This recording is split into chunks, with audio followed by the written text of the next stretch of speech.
Hello everyone, welcome to Learner B. I am Shivani Chauhan और इस video में हम देखेंगे क्लास 7th हिस्ट्री की जो बुक है उसका चैप्टर 10 जो है वो है 18th सेंचुरी पॉलिटिकल फॉर्मेशन और उसके कुछ इंपॉर्टेंट क्वेश्चन आंसर्स हम देखेंगे। और इस क्वेश्चन आंसर्स के थ्रू ही ना आपको पूरा का पूरा चैप्टर समझ में आ जाएगा। इतना मतलब मैंने एक्सटेंसिवली ये क्वेश्चन आंसर्स बनाए हैं, जो भी चैप्टर में इंपॉर्टेंट चीज़ें हैं, जो भी मतलब सब कुछ आपका कवर हो जाएगा। आप समरी भी इसको समझ सकते हैं चैप्टर की।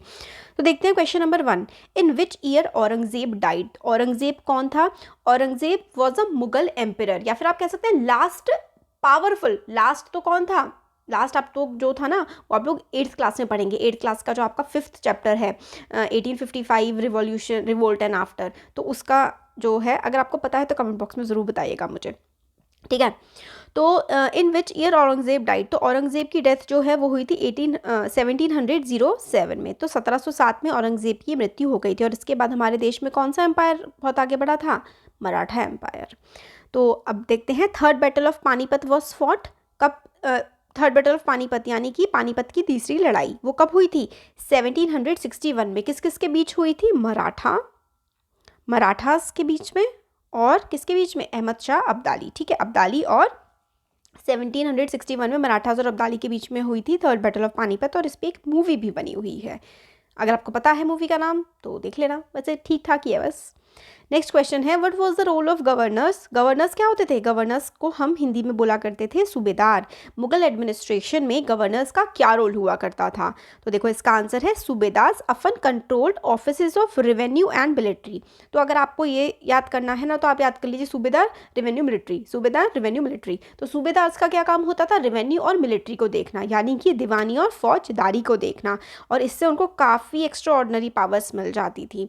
तो गवर्नर्स का क्या रोल होता था? गवर्नर्स का रोल होता था रेवेन्यू और मिलिट्री चीज़ों को देखना। गवर्नर्स को हम और क्या बोलते थे? गवर्नर्स को हम लोग सूबेदार भी बोलते थे और वो लोग रेवेन्यू और मिलिट्री अफेयर्स को देखा करते थे।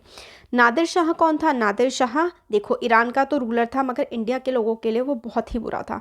मतलब उसने ही sacked and plundered Delhi in 1739 and took away immense wealth. ये लिखा हुआ है IMENS, इमेंस मतलब बहुत, मतलब आप समझो लगभग 100 करोड़ उस समय के। इतने 1739 के टाइम पे हमारे देश से वो 100 करोड़ के आसपास की वेल्थ ले गया था। दिल्ली को खूब लूटा था उसने। पीकॉक थ्रोन जो था शाहजहां का वो उठा के लेके था, बहुत ही प्यारा सा मतलब तख्त हुआ करता था। और इतने ऐसा कहते हैं 70 करोड़ की तो ज्वेलरी ले गया था। कितने मतलब प्लंडर कर दिया था। ऐसा कहा जाता है जो पहले अमीर हुआ करते थे ना उनको पानी तक नसीब नहीं हो रहा था, इतनी बुरी हालत नादिर शाह देश की कर करके गया था। नेक्स्ट आता है who was the Ahmad Shah Abdali? Ahmad Shah Abdali Afghan ruler था और उसने इंडिया को इन्वेड किया, इंडिया पे अटैक किया 5 बार। 1748 से लेकर के 1761 यानी कि लास्ट बैटल ऑफ पानीपत पे आया था वो। और खूब प्लंडर किया, खूब लूट लूट के ले गए ये लोग हमारे देश को। नेक्स्ट क्वेश्चन है who was the founder of Hyderabad? तो हैदराबाद जो शहर है उसकी स्थापना किसने करी थी? तो निज़ाम उल मुल्क असफ जाही डायनेस्टी इसने आगे बनाई थी और काफ़ी अच्छे से रूल किया था। असफ जाही डायनेस्टी ने हैदराबाद को बनाने में इनका बहुत इंपॉर्टेंट रोल था। He was one of the powerful member in the Mughal court ampere Farooq सियार। तो मुगल कोर्ट एम्पियर था जिसका नाम था, मुगल एम्पियर था एक फारूक सियार।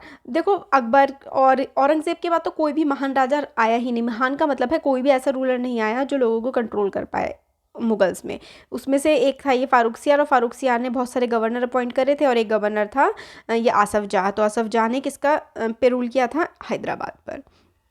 नायक्स किसको कहते थे? तो तेलुगु वॉरियर चीफ्स होते थे नायक्स।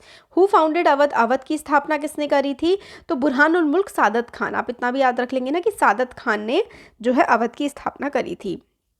को एक इंपॉर्टेंट टर्म है इजारादार। इजारादार किसको कहते हैं? Revenue farmers. तो यानी कि ये लोग रेवेन्यू कलेक्ट कर करके और दिया करते थे नवाब्स को, तो ये इजारेदार थे।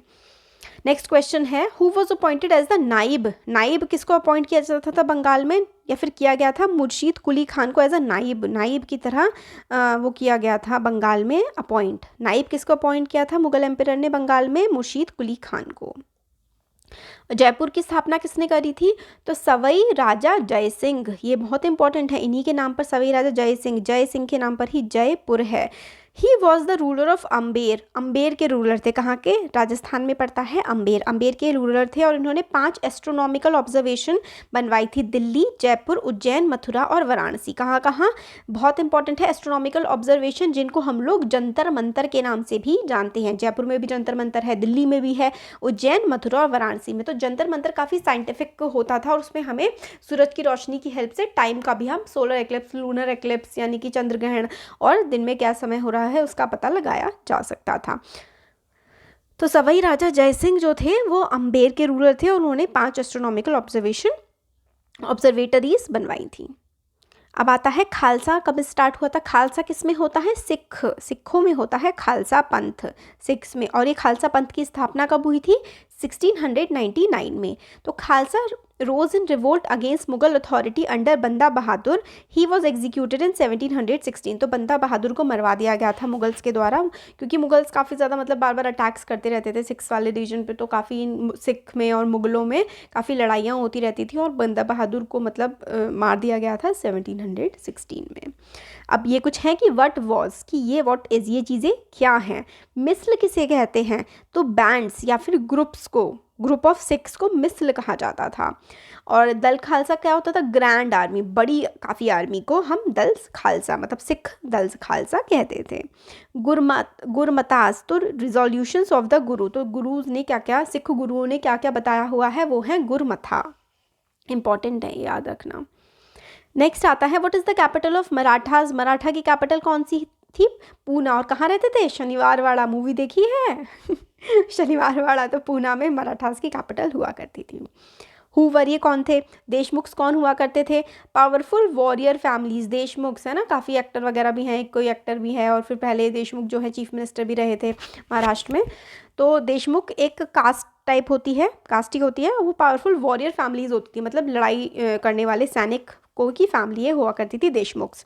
कुनबी कौन होते हैं, पीजेंट पेस्टोरलिस्ट या फिर पीजेंट वॉरियर्स भी कुनबीज हुआ करते थे मराठा आर्मी में। चौथ क्या होता है, चौथ होता है 25% of land revenue claimed bye ज़मींदार। तो ज़मींदार जो है वो लैंड रेवेन्यू इकट्ठा करता है और इकट्ठा करने के बाद जैसे सपोज करिए उसने 100 रुपये इकट्ठा करे एज अ टैक्स, तो उसमें से 25% यानी कि 25 रुपये ज़मींदार खुद रखेगा, ये होती है चौथ। और ये दोनों के दोनों चीज़ें कहाँ पर चलती थी, मराठा, जो मराठास थे ना वो ये चीज़ चलाते थे, चौथ और सरदेशमुखी। तो chauth 25% of land revenue claimed by UPPCS 2019 में भी आया था ये क्वेश्चन।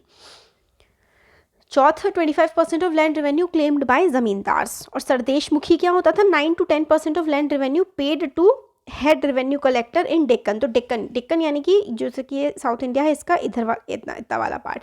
तो डेक्कन में जो लैंड रेवेन्यू कलेक्ट करते थे ना कलेक्टर, यानी कि जो रेवेन्यू कलेक्टर होते थे उसको 9 से 10% जो वो रेवेन्यू कलेक्ट करके लाते थे उनका 9 से 10% उनको दे दिया जाता था। और ये देखो Chanderi silk is very famous, Chanderi की साड़ियाँ है ना फेमस है ना।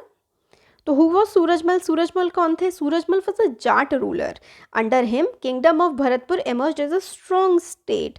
तो सूरजमल जो जाट रूलर, जाट थे ना, जाट एम्पायर भी बनी थी, तो जाटों के सबसे ताकतवर रूलर थे सूरजमल। और इनके समय पर भरतपुर जो कि आज कहाँ पर है, राजस्थान, भरतपुर राजस्थान में है, ये काफ़ी ज़्यादा इंपॉर्टेंट और काफ़ी ज़्यादा ताकतवर स्टेट बन करके उभरा था सूरजमल के समय में। नेक्स्ट क्वेश्चन है where is Lohagarh fort located, Lohagarh fort कहाँ पर लोकेटेड है, तो भरतपुर राजस्थान में लोहागढ़ फोर्ट लोकेटेड है। और ऐसा कहते हैं कि बहुत ही ज़्यादा स्ट्रॉन्ग और बहुत ही अच्छा ये फोर्ट है। तो ये कुछ इंपॉर्टेंट क्वेश्चंस थे। तो मैंने वो वाले क्वेश्चंस लिए हैं जो आपकी एनसीईआरटी के बैक एक्सरसाइजेस में नहीं है। एनसीईआरटी की बैक एक्सरसाइज भी हम लोग बहुत पहले ही कवर कर चुके हैं, उसके सारे क्वेश्चंस बना चुके हैं। वो नहीं देखा है तो ज़रूर देखिएगा। आपको कोई भी चीज़ सर्च करनी है तो उसके आगे क्लास 7th आप लर्नर भी लिख देंगे ना, क्लास 7th हिस्ट्री लर्नर भी, तो आपको सारे वीडियोज़ हमारे बनाए हुए मिल जाएंगे। तो अच्छा लगा है तो ज़रूर चैनल को सब्सक्राइब करिए, वीडियो को लाइक करिए और अपने फ्रेंड्स के साथ शेयर करिए। Thank you.